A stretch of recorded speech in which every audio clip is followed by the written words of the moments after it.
fondateur d'Orblanc. Rémi m'a demandé de faire une petite présentation un peu globale avant de la société Orblanc sur le BIM Exe. Donc c'est vrai que là, dans ce genre de réunion, on parle beaucoup sur la partie conception, ingénierie. Et c'est vrai que le BIM Exe, tout à l'heure, le président de la FEB nous a dit que les entreprises avaient un petit peu de retard. C'est vrai et c'est pas vrai. Il y a des entreprises qui sont très en avance et puis d'autres qui sont un peu en retard. Donc on va dire c'est un peu mitigé. Alors on m'a demandé de faire une petite présentation. On a une petite présentation vidéo qui présente un peu tout ce qu'on fait. Donc je vais vous parler un petit peu très rapidement de tout ce qu'on peut faire dans l'Exe, à quoi sert une maquette dans l'exécution et jusqu'au DOE. Et ensuite après Rémi vous fera un avis sur la partie exécution qu'on a réalisée sur l'ENS Cachin. Donc en fait, nous, d'où est-ce qu'on vient? On vient du monde du design industriel. Et dans le design industriel, ça fait 30 ans qu'on est passé à la 3D et au PLM, Product Life Management. Donc c'est le BIM pour l'architecture. Donc aujourd'hui, nous on essaye de faire la même chose dans le design industriel, dans le monde de l'architecture. Alors, le BIM, c'est la collaboration. On essaye d'être impliqué vraiment dans beaucoup d'institutions, beaucoup de références, et puis Rémi est BIM influenceur sur Exabim. Voilà, donc une forte personnalité qui avance beaucoup sur l'expert élite aussi. Donc voilà, ça nous permet d'avancer beaucoup. Donc le BIM Exe, non, je vais suivre un peu la vidéo. Donc aujourd'hui, nous, la maquette, aujourd'hui, on l'utilise tous les jours, même si ce n'est pas imposé. Là, aujourd'hui, on fait la maison du BTP à Bordeaux, ce n'est pas imposé en BIM, mais nous, on l'utilise parce qu'on sait qu'on va beaucoup gagner du temps, de l'efficacité et de la qualité sur chantier. Donc aujourd'hui, c'est vraiment notre quotidien, et on vient, nous, intervenir dans différentes choses. Donc de la maquette, on va faire la synthèse. Bien sûr, tout ça, ça va nous permettre de rendre du DOE, mais surtout, là où on est vraiment spécialisé, c'est sur la mise en fabrication numérique. Aujourd'hui, on voit beaucoup de maquettes qui restent sur des écrans, et on se demande à quoi elles servent. Nous, aujourd'hui, on va l'emmener jusqu'à l'industriel, et l'industriel, on va travailler avec lui, et on va travailler cette maquette pour l'emmener jusqu'à la fabrication numérique, l'utilisation de machines. Aujourd'hui, toutes ces datas, il ne faut pas qu'elles restent dans un ordinateur, il faut qu'elles sortent, il faut qu'elles vivent. Donc aujourd'hui, même un ouvrier sur le chantier, il doit être capable d'accéder à toutes ces données. Alors, on va parler modélisation paramétrique pour essayer de gagner en efficacité, en temps. Donc on va être capable d'échanger avec tout corps d'État, les conceptions, les ingénieries, pour récupérer leurs éléments, et ensuite après, commencer à tout de suite mettre de la valeur ajoutée, de la conception, de la fabrication là-dessus. Alors, on parle de LOD, nous on commence à LOD 350, c'est-à-dire qu'on prend tout de suite la réalité. Aujourd'hui c'est une matière, on va transformer du verre, du métal, ça a une épaisseur, donc on est tout de suite déjà dans le détail. Et ensuite, comment est-ce qu'on va assembler tout ce jeu? Donc on va commencer à faire des premiers éléments, et ensuite après on va faire évoluer du LOD 400, voire même après jusqu'à du LOD 500. Le LOD 500 c'est vraiment as-built. C'est-à-dire qu'aujourd'hui, j'ai la moindre variation sur le chantier. Mon gros œuvre m'a mis 3 cm de jeu, c'est dans sa tolérance. Mais moi, aujourd'hui, si on m'impose d'avoir un joint creux continu, il faut que j'adapte ça. Donc aujourd'hui, cette maquette va nous vraiment permettre d'aller jusqu'au bout. Que ce soit simple ou compliqué, aujourd'hui, c'est pas la question. On va faire du compliqué, oui, mais on sait faire aussi du simple, et ça marche tout aussi bien, voire même plus rapidement. Donc, on est en effet spécialisé dans tout ce qui est géométrie complexe, et la 3D, le BIM, va nous servir vraiment d'aller jusqu'au bout. Donc là, on vous montre quelques références, alors qui ne sont pas estampillées BIM, mais qui aujourd'hui, sans le BIM, seraient très complexes à réaliser. Ne serait-ce que pour la gestion, on va dire, de fabrication, où on va transmettre toutes ces datas entre les différents intervenants. Alors, aujourd'hui, on n'est pas à parler solution logicielle, même si on est à la LIRUG, on utilise quand même vite, Rémi en est là à la preuve. Mais aujourd'hui, on parle de résultats. Et ensuite, après, on va faire ces communications entre la fabrication, les maquettes, les différents intervenants là-dessus. Donc voilà, des différents du modèle 3D qui passe à la 2D, qui passe à des formats de fichiers pour l'usinage, du robot ou de la machine 5 axes ou 3 axes simplement. Et ensuite, après, ce qu'on va surtout réfléchir, c'est comment encore mieux fabriquer les bâtiments. Donc aujourd'hui, on a des systèmes constructifs qui sont pensés 2D. Quand on les monte en 3D, c'est des vraies catastrophes. Pourquoi? Parce que ce n'est pas optimisé. Donc aujourd'hui, on va essayer de réfléchir beaucoup sur la simplicité, l'industrialisation des bâtiments. Alors, j'avais une phrase assez connue, aujourd'hui on parle de standardisation, vous les concepteurs vous n'aimez pas trop. Pourtant j'ai l'exemple où je vous donne une boîte de 100 pièces de Lego, je vous mets dans 100 pièces différentes, il n'y en a pas un qui ressort avec le même projet. Pourtant on est avec des pièces standardisées. Donc aujourd'hui c'est cette réflexion un peu qu'on apporte sur la partie comment optimiser grâce aux maquettes les bâtiments. Alors ensuite après, on ne va pas travailler que de la 3D, on va travailler surtout de la data qui vont nous permettre de gérer énormément de bases de données et qui vont se permettre après d'envoyer toute la partie sur des modifications. Aujourd'hui, vous voulez un capenage de façade, je vous dis tout blanc, non, demain je vous permets d'avoir chaque cassette avec la couleur que vous souhaitez grâce à ces bases de données. On n'intervient plus sur la 3D, on intervient directement sur de la data. Donc c'est tout ça qui est important et de temps en temps, on va même dématérialiser ça et on n'a plus besoin d'avoir d'éléments de modeler, on va dire, pour y arriver. Alors la maquette, aujourd'hui venant du design, on aime l'innovation.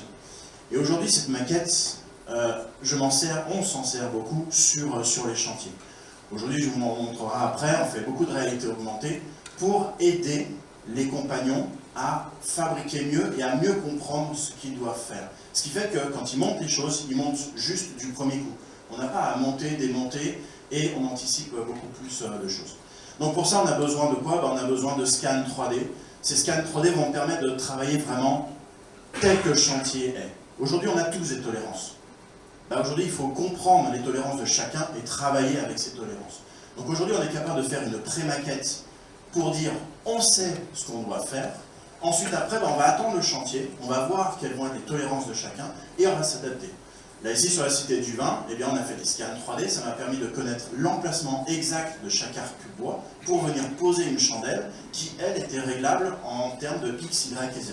Et j'étais capable ensuite, après, de donner une nomenclature de chaque pièce. Il y avait 5650 chandelles. Tout était à réglage unique. Et bien, j'ai ne travaillé qu'avec des bases Excel, avec des réglages X, Y et Z sur chaque pièce. Donc aujourd'hui, on est sur la modélisation et sur la data aussi. Ensuite, après, on va utiliser notre maquette pour travailler aussi avec toutes les technologies qui nous sont à notre portée, qui ne sont pas toujours très utilisées encore dans le monde du bâtiment, c'est tout ce qui est topographie. Donc aujourd'hui, sur des bâtiments complexes, on ne peut plus lancer un laser pour faire un niveau. Ici, on va travailler avec des géomètres pour se repérer dans l'espace en 3D. Et donc cette maquette, eh bien, il faut tout de suite penser les familles ou les pièces avec des points de référence sur lesquels je vais être capable de poser les éléments. Ici, ce qu'on a fait, c'est qu'on a posé à chaque fois les 4 coins de chaque panneau. Ce qui fait que les compagnons, ils arrivaient, ils sortaient la pièce, il y avait 2 personnes, une en haut, une en bas. On est bon sur les 4 coins? Oui, allez hop, on fixe. On n'a même plus besoin de regarder si le joint creux il est bon. Il est fait numériquement et là après, on gagne en rapidité de pose. Ce qui était prévu à 100 mètres carrés par semaine, on les posait par jour. Donc ce qui fait qu'on a gagné du temps sur ce chantier. Ensuite, après, bien sûr, il faut gérer le planning. Donc après, toute la panoplie de logiciels nous sert à gérer le chantier, gérer la fabrication, gérer l'arrivée sur le chantier de chaque matériau pour éviter qu'il y ait trop de stock sur les chantiers et donc améliorer encore la qualité de ces choses. Ensuite, après, pour faire la gestion de tout ce chantier-là, on a développé en interne une petite application qui était capable de gérer chaque pièce. Aujourd'hui, vous envoyez 10 000 pièces. Il est où? Il est à l'atelier, au fond de l'atelier, dans un camion, sur votre site, vous ne savez pas. Donc aujourd'hui, on a inventé ce système-là, qui n'est ni plus ni moins que la douchette, on va dire, chez FedEx, qui permet de savoir où est votre colis. Et bien là, on fait la même chose sur chaque pièce, ce qui fait que à n'importe quel moment, je peux interroger combien j'ai de pièces sur le chantier. Mince, j'ai 200 mètres carrés, j'ai pas envie de me faire abîmer des panneaux à 350 € le mètre carré, donc je vais demander des équipes supplémentaires. Ensuite, je vais savoir aussi quel est le rythme de production de mon sous-traitant pour savoir dans combien de temps je vais être capable de recevoir mes pièces. Donc cette maquette, on centralise vraiment tout ça et on génère des services autour de ça. Donc là, par exemple, ici, on a une vue de ce qui est posé sur le chantier, ce qui est mis en fabrication, et comme ça, j'ai un état d'avancement. Alors, ça a été détourné par certains clients pour faire la facturation. Ça, ce n'était pas notre vision. Mais voilà, aujourd'hui, ça nous a permis de gérer le chantier et d'anticiper les appros matières. Alors ensuite, grâce à ça, on va faire aussi de la synthèse. de la synthèse qui va nous amener ensuite après sur de la réalité augmentée et sur le as-built. Vraiment, est-ce que notre maquette, elle est cohérente par rapport à par rapport au chantier? Je peux vous dire qu'aujourd'hui, ce n'est pas toujours le cas. Donc aujourd'hui, on a une solution, Horus, qui est aussi utilisée par Socotec et qui a validé il y a peu de temps donc, un bâtiment entre la maquette et le chantier. Donc nous, on l'utilise depuis un an quasiment. Et ce qui nous permet, lors de synthèse, je ne suis plus derrière mon écran, je suis directement sur le chantier, je peux vérifier entre ce qui est fabriqué et ce qui est dans ma maquette numérique. Donc toujours des services autour de la maquette. Puisque la modélisation, on la connaît, maintenant on essaie d'inventer l'avenir et quel service autour de la maquette on peut inventer. Et ensuite, c'est bien le DOE, donc on va être capable, de par cette réalité augmentée, de dire notre maquette est conforme à ce qu'on a fabriqué et on va pouvoir tout recentraliser, fournir à notre client avec toutes les contraintes qu'il souhaite pour sa future gestion de maquette et insérer donc toutes les datas qui lui sera nécessaire pour la maintenance de son projet. Je pense que là, on va 5 minutes. Voilà, donc maintenant, on va passer un peu plus à la partie technique, où Rémi va vous faire la présentation donc, sur l'ENS. Merci Aurélien.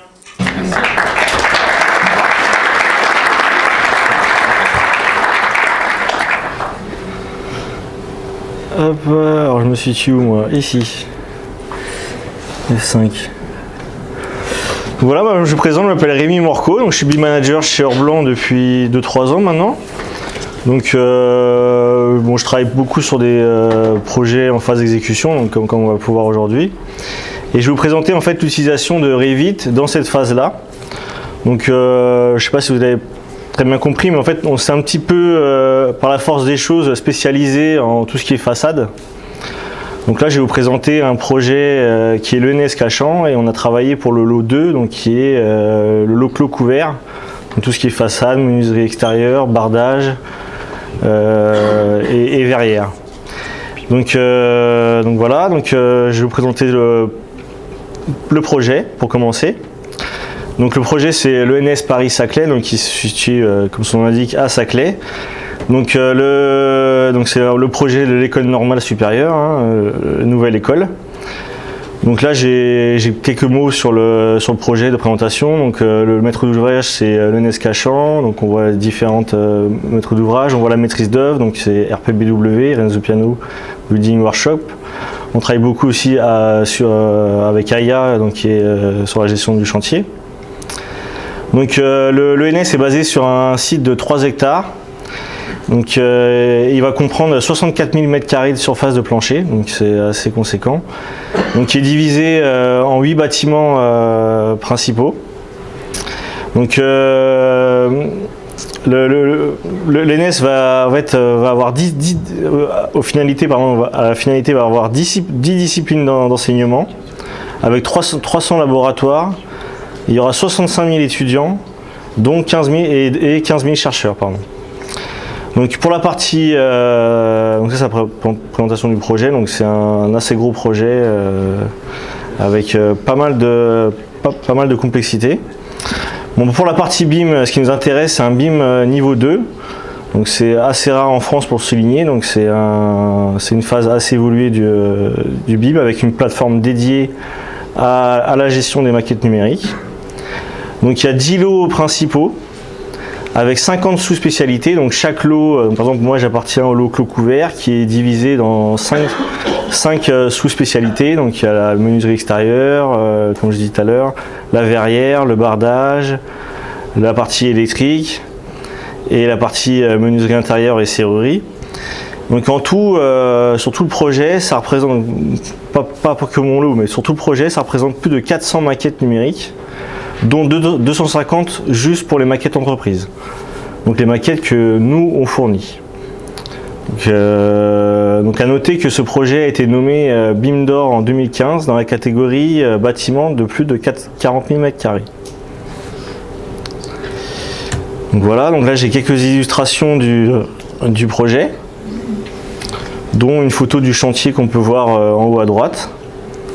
Donc on peut voir en bas sur l'image que voilà, on a un bâtiment principal, on voit pas ma souris. Non. On a un bâtiment principal sur le fond de l'image et sur le devant on a les autres bâtiments. Donc en tout on a 8 bâtiments donc, avec le site, etc. Donc voilà le projet, donc c'est un projet quand même emblématique, assez conséquent. Donc notre mission, donc ma mission au sein d'Or Blanc a été d'être référent BIM pour le lot 2. Donc en amont, j'ai accompagné les entreprises qui n'avaient pas un niveau de maturité suffisant pour, par rapport aux exigences en fait, de la maîtrise d'œuvre sur la partie BIM. Donc on a accompagné le groupe Roger Delattre, qui est composé de R&D, de Viry, de Data, PMN, de Cabre et de Clôture Sagny. Donc chaque entreprise est responsable de sa sous-spécialité. Et donc j'ai accompagné ces entreprises-là au fur et à mesure du projet pour la partie BIM, donc la partie création de maquettes numériques, la création des livrables, la partie synthèse, la gestion de plateforme et les échanges avec la maîtrise d'œuvre dans le cadre des besoins BIM qui étaient très spécifiques. Donc voilà en partie ma mission de référent. Donc j'ai aussi une mission de BIM manager pour ces différents lots-là. Donc en rapport au BIM, donc je préconise des solutions ou je mets en avant des solutions pour que eux ils puissent les utiliser dans leur maquette numérique. J'ai une mission aussi de synthèse interne de ces lots-là avant de diffuser sur la plateforme, de faire une synthèse interne à tous ces lots-là qui n'ont pas forcément toujours travaillé ensemble, donc pour que tout le monde se coordonne et qu'il n'y a pas de complexité quand on va publier une maquette et qu'on ne se retrouve pas avec des rapports de clash qui sont négatifs. Donc moi j'accompagne ces entreprises-là dans cette mission de synthèse. Et j'ai une partie aussi modélisation, donc j'accompagne, donc il y a pas mal d'entreprises qui se sont mis au BIM au fur et à mesure. Notre mission c'est aussi de les accompagner, donc les rendre autonomes dans la partie BIM, sachant qu'au début ils ne connaissaient pas du tout Revit. Donc c'était pas forcément évident à faire. Donc au début on a toute une phase d'accompagnement, donc création de famille, création de gabarits, de compréhension de Revit. Donc c'est pas forcément de formation, mais c'est plutôt de l'écran interposé pour bien comprendre comment fonctionnent dans Revit les familles que je leur mets à disposition. Donc surtout pour la partie menuiserie extérieure et la partie data. Donc le Viry, eux, ils ont fait ça pas du tout sur Revit, ils ont fait ça sur Tekla, donc il n'y a pas forcément de questions. Ils ont un background énorme sur Tekla, j'ai pas forcément de mission d'accompagnement pour Viry, mais pour d'autres sociétés comme PMN, oui, là j'étais en appui pour la création de familles, pour l'intégration dans leur maquette. Et ma troisième et dernière mission, c'est la partie BIM Modeler. Donc là, sur un des lots, donc dès le contrat, ils se sont engagés à pas faire de maquette parce qu'ils se sentaient pas capables de faire de maquette. Donc nous, on a proposé la mission de modélisation de leur lot en fait. Donc à partir des données fournies, des données techniques, des plans AutoCAD que je reçois, j'intègre ça dans une maquette numérique qui correspond à la charte BIM. Donc voilà, ça c'est la présentation de notre mission pour ce projet-là. Donc nous, voilà, on est au centre de ça, Or Blanc, et on drive un peu les échanges qu'il y a autour du BIM pour tous ces lots-là. Ces sous-spécialités-là, pardon. Donc voilà, donc là, c'est présentation d'une partie du projet. Donc là, j'ai extrait que le bâtiment 1. Donc la partie bas, donc là, je vais vous présenter en fait la réalisation de la maquette numérique du lot bardage pour ce bâtiment-là, qui est bâtiment A. Donc c'est pas souvent, donc là je fais quand même, je le dis quand même parce que c'est très important. Voilà la maquette qu'on a reçue de l'architecte. Donc une maquette qui est très détaillée au niveau technique et au niveau géométrique. Donc quand on a reçu ça la première fois avec Aurélien, on s'est dit mais qu'est-ce qu'on va pouvoir faire nous ? Parce que c'est vraiment très détaillé, on a tous les détails, enfin c'est vraiment une maquette archi pratiquement phase exé avec un haut niveau de rendu. Donc c'est quand même assez notable. Donc là j'ai isolé, parce qu'il y en a plein de maquettes, hein. Comme vous avez pu voir, il y a plus de 500 maquettes. Donc là j'ai isolé seulement la maquette de l'archi de partie architecture, donc tout ce qui est environnement global, la façade et la structure. Donc c'est ce qui va me permettre derrière de faire ma partie exé. Donc ensuite voilà la même maquette, mais pour les lots, pour les maquettes entreprises en fait. Donc j'ai mis en transparence un peu les lots qui ne sont pas de ma responsabilité, donc le lot 1 en fait, tout ce qui est gros œuvres. Donc on voit en fond un peu en blanc tout ce qui est gros œuvres, et tout ce qui est en couleur, donc tout ce qui est bleu, gris, etc. Bon, rouge et jaune on verra plus tard. Ça appartient au lot 203, donc qui est le lot bardage. Donc c'est une de ces parties-là que je vais vous présenter. Donc la première présentation va se passer sur les cheminées. Donc comme on peut le voir sur l'image précédente, il y a 4 cheminées en fait sur le bâtiment. Et je vais présenter en fait de quoi est constituée cette cheminée. Et là on va passer sur Revit pour voir quelle famille j'ai utilisée et de quelle manière j'ai conçu ces familles pour pouvoir gérer et le chantier et les plans d'exécution et la partie fabrication. Donc on n'a pas géré l'ensemble de la fabrication des objets, mais une partie. Alors maintenant je vais passer sur Revit. Donc on va retrouver alors un extrait du projet. Hein. Comment ? Ah d'accord. Ça vient pas tout de suite. Comment on fait ?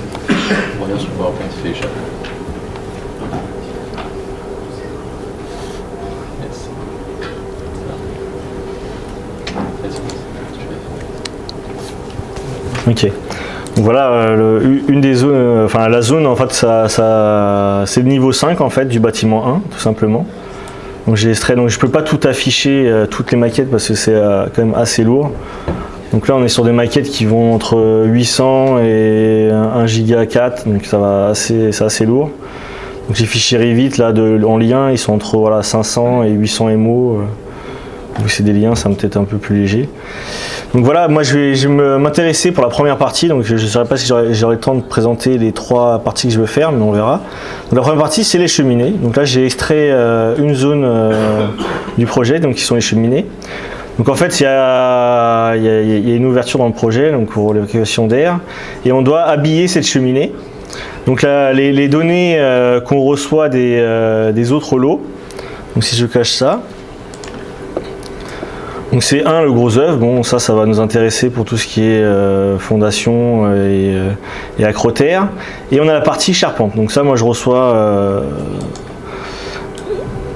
ça du charpentier, donc qui appartient au lot 1. Donc en fait on a une partie habillage vertical et une partie habillage horizontal. Donc pour gérer ça de manière, déjà la première chose pour l'explication, pour gérer ça en duplication, donc pour les 4 cheminées, j'ai géré ça de manière à créer un groupe de modèles. En fait, j'ai créé un groupe de modèles à partir de ça. Et à l'intérieur, je vais retrouver tous les éléments qui vont me permettre de faire mes plans d'exécution, ma fabrication et mes repérages. Donc, je vais prendre un exemple de famille. Donc là, j'ai utilisé pour faire l'habillage le système de mur rideau. Donc, j'ai détourné un peu son utilisation pour en fait utiliser des panneaux. En fait c'est des panneaux, donc là c'est de l'alu. C'est du bardage d'acier pardon ça. Donc c'est la tôle verticale en fait. Donc si je peux voir une des familles, donc c'est un panneau de mur rideau classique. Donc je vais prendre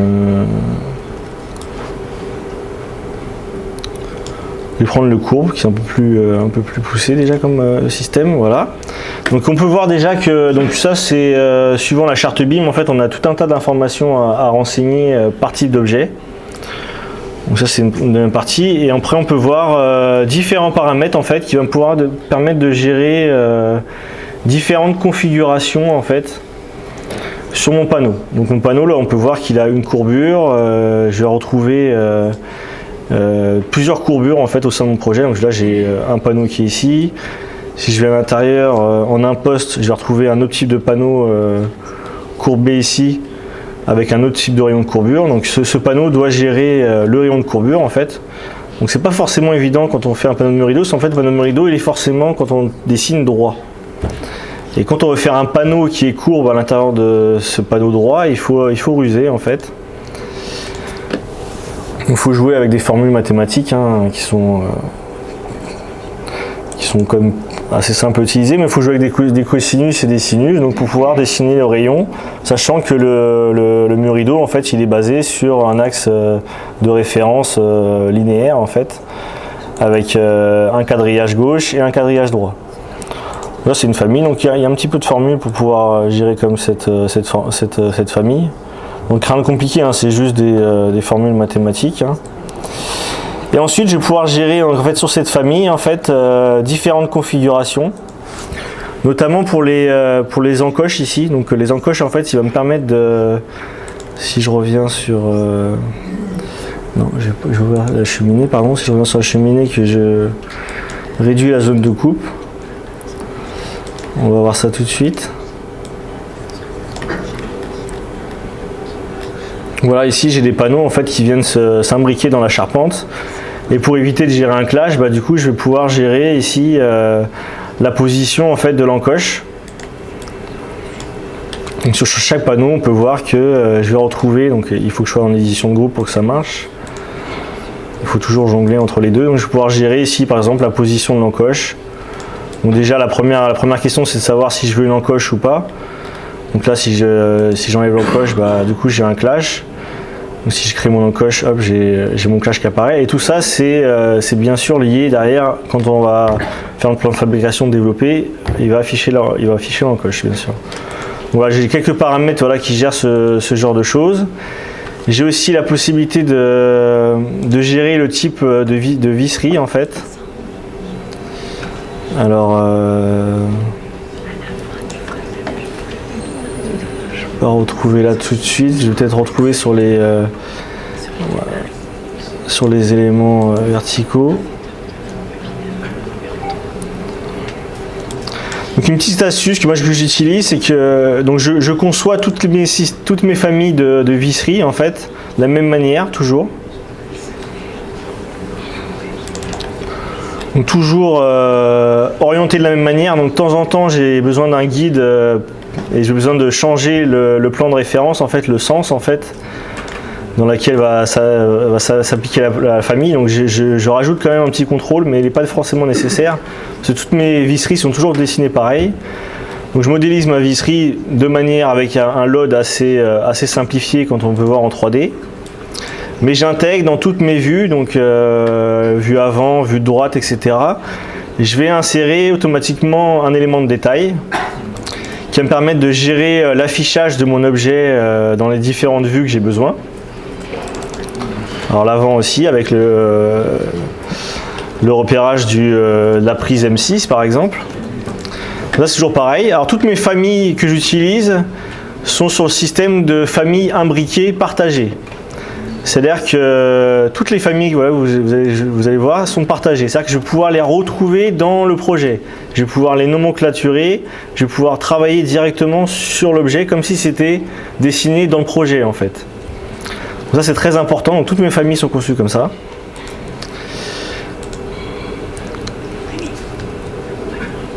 Hein? Non. Non, non. Ah non. Donc du coup, ce qui me permet de faire par exemple la possibilité ici de changer facilement via un libellé sur cette fixation. Donc là, on va pas forcément le voir, mais là on le voit écrit TCB P3. Donc Fab Ciment, donc pareil, hein, ça c'est pareil sur le projet. Je pourrais changer ici, par exemple en P6.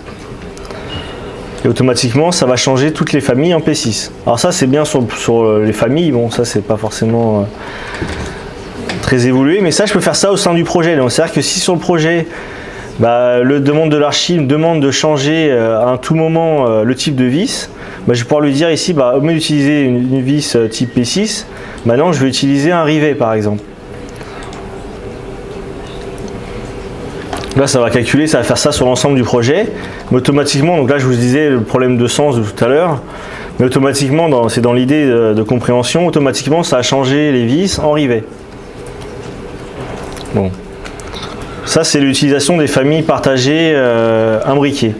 Alors l'intérêt aussi c'est que toutes ces familles là, donc les panneaux et les visseries, donc c'est un peu plus probant sur les visseries, donc je vais vous montrer ça, c'est que toutes ces familles là, je vais pouvoir les lister dans une nomenclature.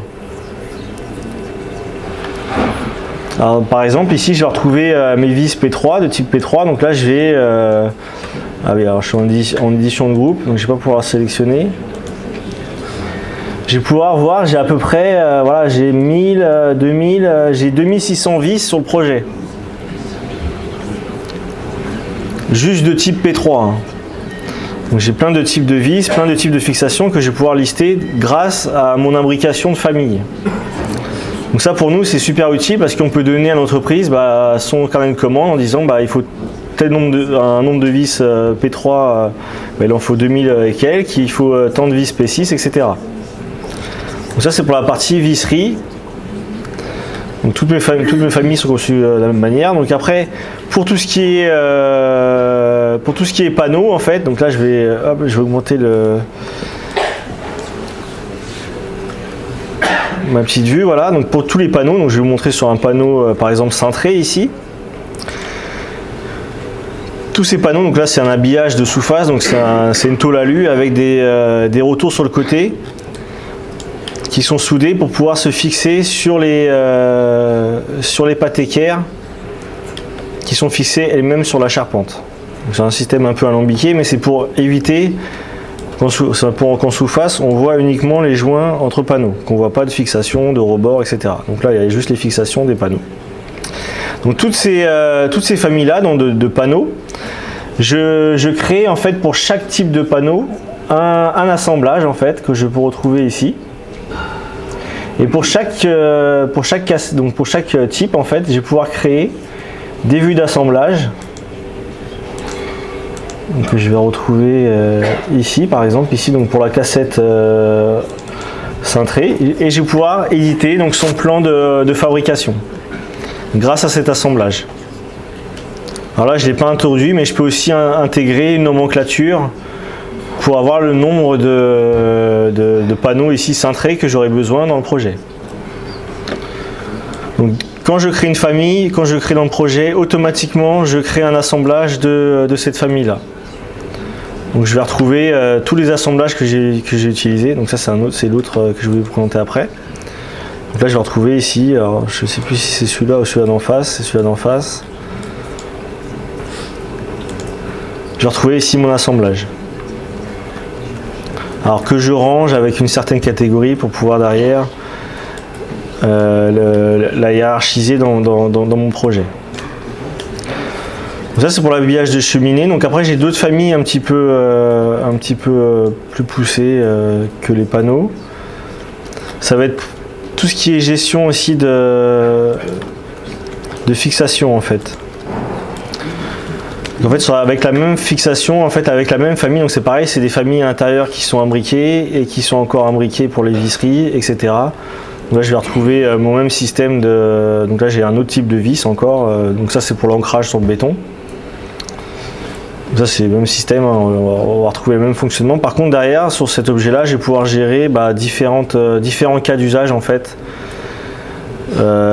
Notamment pour gérer le clash avec, potentiellement le clash avec les murs rideaux ou avec, donc là on va pas bien voir, je vais encore couper en deux, ici, voilà, raté, voilà, donc si par exemple je fais ici, hop, faut que j'arrive à la choper, voilà, donc ici je dois gérer ici un clash. Ici avec une menuiserie avec une pâte équerre. Donc je dois former sur cette famille là, vous voyez un petit pliage. En fait c'est un pliage, en fait c'est des pliages et avec une découpe manuelle faite sur place. Donc tous ces objets là, je dois les gérer pour derrière gérer mon plan de fabrication. Je dois les gérer au sein de la famille, donc avec des paramètres ici, je vais pouvoir gérer la position de l'encoche, savoir si je veux une encoche ou pas, la hauteur de l'encoche, le décalage, etc. Oui, alors je présente juste l'autre système puisqu'il me paraît un peu plus évolué et après j'arrête.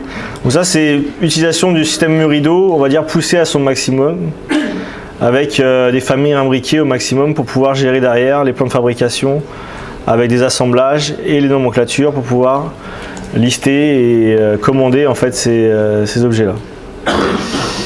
Alors j'ai un autre système, donc là c'est pas tout à fait un système de mur rideau. Je vais gérer ça par un modèle générique adaptatif en fait. Donc en fait c'est des ventelles ici qu'on peut voir, donc c'est tout un système avec une ossature qui va se fixer sur le béton. Donc là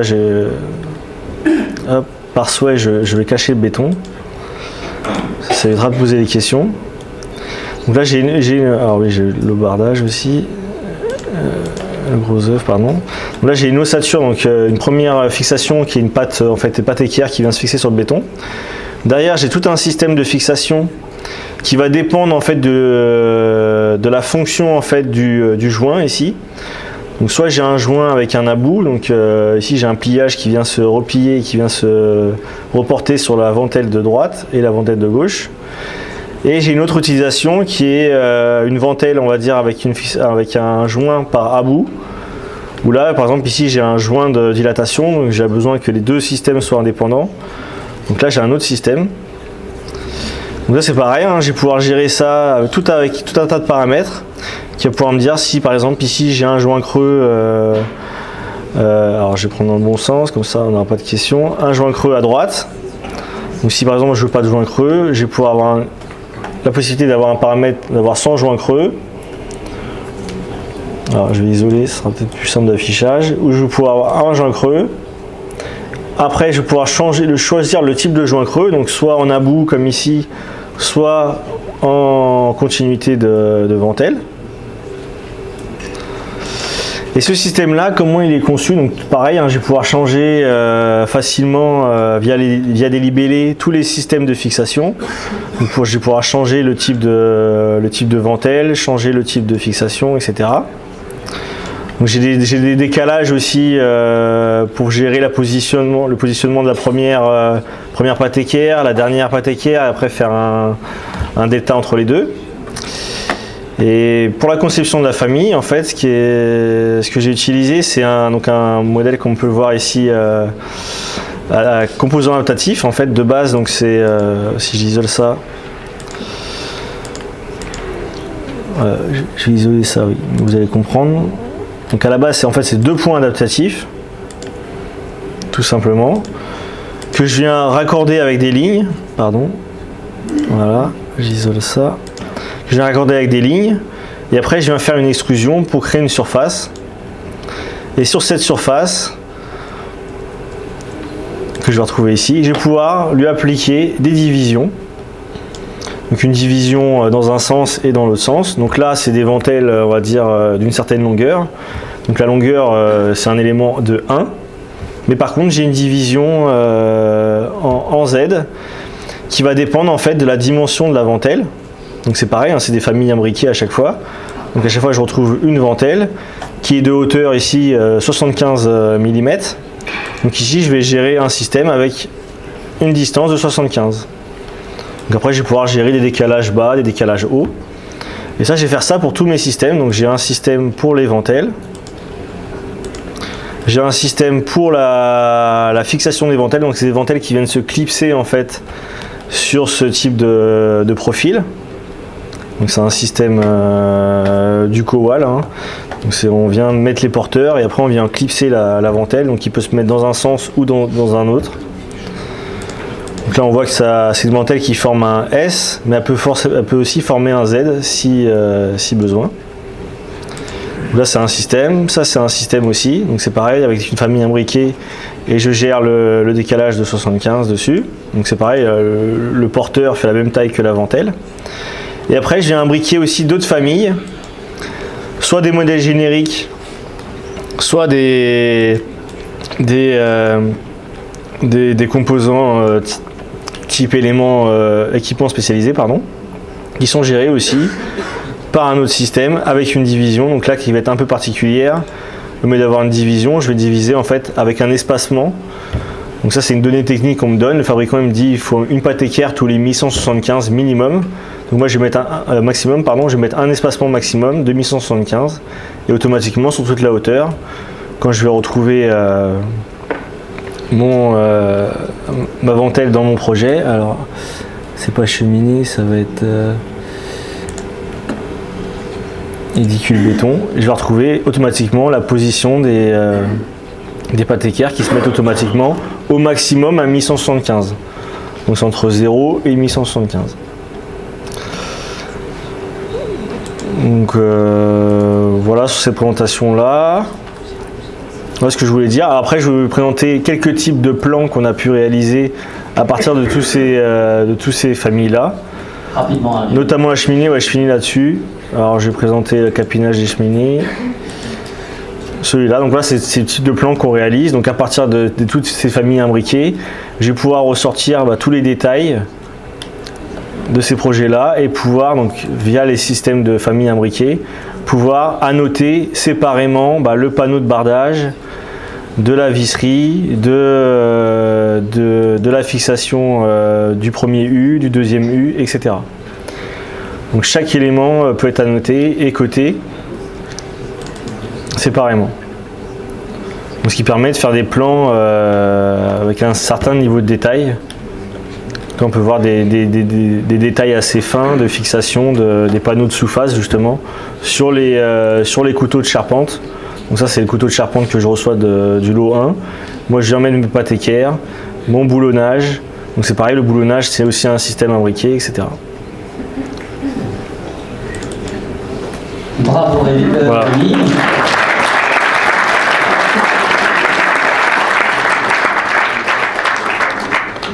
Ça m'impressionne, hein. Voilà. Alors, si vous avez des questions. Pour les questions, le temps que je me prépare, parce que c'est à mon tour. Quelques questions seulement.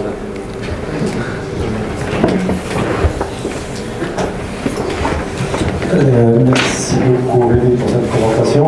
Une question d'un presque néophyte dans Revit, puisqu'il m'est arrivé d'avoir publié sur la plateforme Bimalco des objets BIM pour les fabricants pour lesquels je travaille, comme il y a eu. Et j'avais été très surpris au cours de mes essais de ne pas pouvoir atteindre un niveau de détail important avec Revit, de buter très rapidement sur un niveau de précision insuffisant. Parce que dans mon esprit, Revit est fait pour les architectes. Je constate que c'est pas seulement ça peut être d'autres choses. Et je suis assez surpris en fait du niveau de précision avec lequel tu dessines, en particulier pour les vis. J'avais jamais imaginé qu'on peut dessiner une vis dans les vis, tout ça. Alors, je vais dire quand même une vérité, c'est que pour les vis, alors soit j'utilise le plugin Hilti. Hilti propose pas mal de vis assez détaillées, ou soit en fait je triche un peu. En fait la géométrie n'est pas faite dans Revit. Elle est faite sur Rhino. Donc maintenant Revit a intégré le format Rhino dans ses imports. Donc en fait je dessine là, donc on a des plugins aussi sur Revit sur Rhino qui viennent dessiner la vis comme je veux. Mais je viens récupérer la vis de Rhino pour la mettre dans la famille. Mais sinon, 90% des familles là sont faites qu'avec Revit. Hein. Il y a certains cas où, comme par exemple la vis là ici, ça c'est du récupéré et c'est assez détaillé. Donc ça c'est du Hilti. Hein. Là c'est des vis d'ancrage béton qu'on récupère. Donc c'est un modèle d'importation aussi. C'est-à-dire qu'eux ils n'ont pas modélisé ça sur Rhino. Pas sur Revit. Ils ont modélisé ça sur un autre logiciel, ils l'ont importé dans Revit et après ils ont intégré toutes les données liées au fabricant. Voilà. Une autre question? Il sera là, ne vous inquiétez pas. Il sera là. Tu sors les plans de pliage. Ouais, ce qu'on a vu tout à l'heure, la cassette. c'est des plans de pliage. Alors c'est pareil, je triche un peu parce qu'en fait je peux pas faire de développé avec Revit, mais je peux faire une vue de dessin du développé, paramétrer en fait. C'est un Sioux, hein. Sioux. Alors derrière tout ça, il y a aussi beaucoup d'utilisation de Dynamo. Parce que pour gérer toutes les informations qui sont dans les projets, moi je me fais pas ça à la main. Faut pas croire que toutes les données je les donne à la main. Tout ça c'est fait, donc toutes les zones, tous les types de boulons, le paramétrage, etc. C'est que du Dynamo. Donc à part tout ce qui est données techniques, que là je viens renseigner une fois et ça bouge pas, tout le reste c'est géré en termes de paramètres via des dynamos pour gérer le calpinage, etc. Juste une petite question sur le premier exemple. Pourquoi ne pas utiliser les plateaux adaptatifs justement pour on avait vous aviez la structure, la charpente était placée volume et gérer en famille adaptative aurait permis peut-être de... Alors là en fait c'est des panneaux tout simples rectangulaires qui viennent se diviser sur sur un calpinage en fait, donc l'utilisation des murs rideaux et tout trouvé en fait. Je pense que c'est une bonne utilisation, hein, je confirme. je pense qu'il n'y a pas de, on peut pas partir sur un autre système, sachant que les composants adaptatifs, enfin les modèles, c'est très lourd. Alors par exemple là ici le modèle que j'ai là, il est lourd à gérer, mais derrière j'ai la vision technique qui va me permettre de pouvoir gérer mon calpinage automatiquement, on va dire. Mais sinon, partir d'un volume pour après faire pour les archis, c'est bien. En phase exé, quand on a quand on peut voir des milliers de vis dessus, ça commence à être très très lourd. C'est la taille qui a... Non, là franchement, le premier exemple que je vois, c'est les cheminées. J'aurais pas fait autre chose que des panneaux de mur rideau. Hein. C'est un calpinage standard. C'est comme ce qu'on peut voir sur le projet en global. Ici, j'ai pardon. Alors, je vais cacher les liens, sinon on va prendre 2 minutes à afficher juste la vue. Alors derrière tout ça, j'ai pas parlé, mais il y a tout un gabarit de vue lié aux couleurs, etc. pour pouvoir s'y retrouver. Il y a toute une charte là-dessus. Mais par exemple ici c'est pareil, j'ai tout un bardage en fait, c'est du panneau sandwich. Bah, c'est pareil, hein, c'est comme des rectangles qu'on duplique. Le seul système que je pense c'est panneau mur rideau, il n'y a pas de... Il n'y a pas d'autre système quoi.